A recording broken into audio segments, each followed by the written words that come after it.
Hello everybody, I'm Television Caden, and today I'm going to show you how you can become the Flash in Minecraft. So I have a few abilities here to show you that the Flash uses in the series. So here's just a particle trail that gives it like the electric aura that he has. Here's the abilities that he has, and as you can see, I have strength so I can one-hit zombies. Let me just make it night so that they don't burn, and go into survival so that they will chase after me. So if I spawn a couple zombies here, you can see I can attack them quite easily. Although the particles will take up a bit of your screen once you use them. That's the only downside.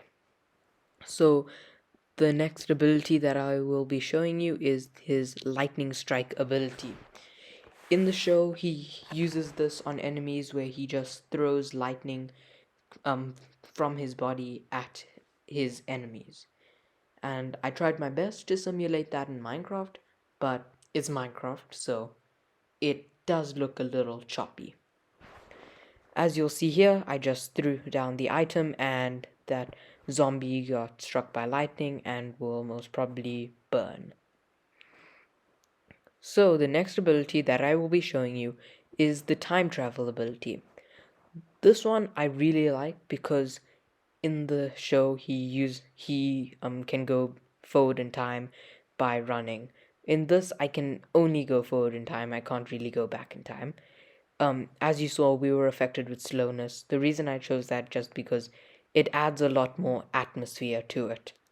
This next one is his phase ability. In the show, when he is running, he can run through walls. So, and he calls that phasing. So, if I throw down that item, as you can see, I get teleported to the other side of that wall. So, now I will be showing you how I made each of these. Be sure to stick around to the end and like the video, and be sure to subscribe for more content just like this. So this one is a critical hit emitter. This is the one that you will see at my feet that follows me around. It just gives it an electric-y feel. This one is the orange particle that you saw on my back as I was running. This one gives it that nice color that he has the red and the orange with the electric-y feel. This is the red particle that you'll see at my head. So this one is the red that I was talking about. This is another orange one, but this is the one that you see at my hand when I am running. So after this one, there is another redstone particle. This is the one on my other hand that you saw while I was running.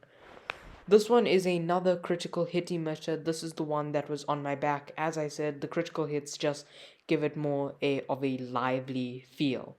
This is an end rod one. That was that white sparky thing that you saw when I was running. I think it just gives it a nice filling, just it fills that gap that it was missing. So as you can see here, I have the redstone, the orange one, and the critical hits as well as the end rod.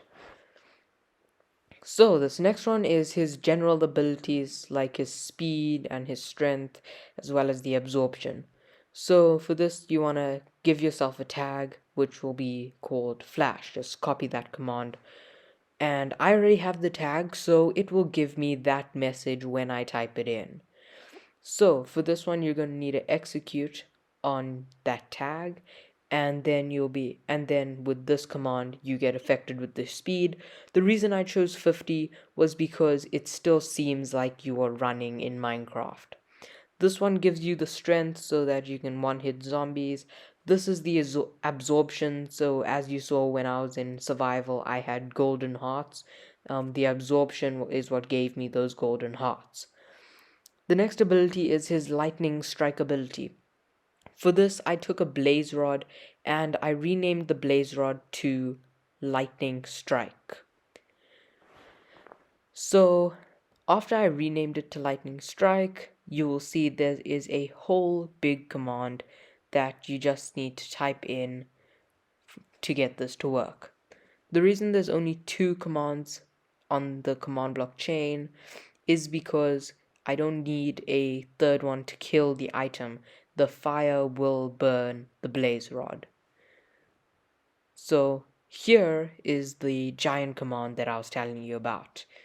Yeah, it's big. But the next one is not so bad, as you'll see here. It's just summoning lightning as to go onto the entity as I throw it. So this next one is his time travel ability. This is a really nice one. For this one, what I did was I took a clock and I renamed that clock to time travel, as you'll see I do here.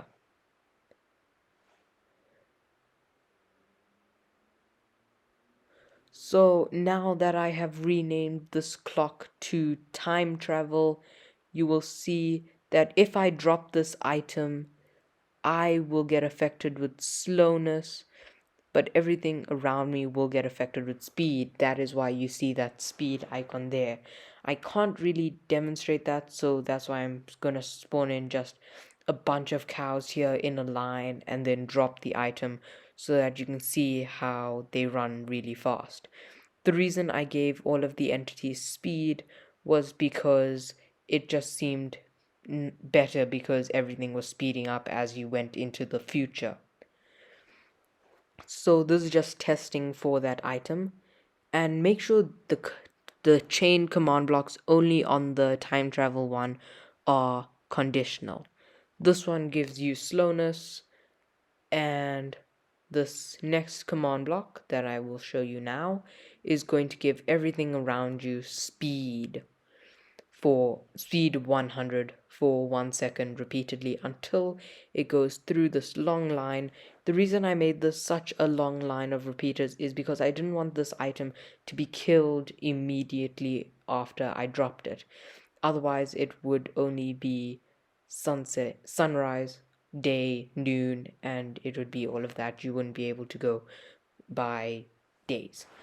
So for this next one, which is the phase ability, I took yellow dye and I renamed that yellow dye to phase. So now that I've renamed the yellow dye to phase, if I drop this item by a wall, I will get teleported to the other side, but it seems like I ran through it. And this was the best I could really do, and I think it's very good and very cool, but it is a little choppy and rough. So this one gives you a tag temporarily because it will be removed at the end, because otherwise it will just continue going forever. This one will TP you to the other side of the wall. This one kills the item renamed to phase. And this next one will test for that tag so that it can go onto this comparator and that line of repeater and remove that tag. As you see here, it is very short because you don't want to go too far past the wall. So that's all of the command blocks for today. Hope you guys enjoyed it. Be sure to like and subscribe for more. Thank you very much for watching. And be sure to comment what your favorite part of the video was.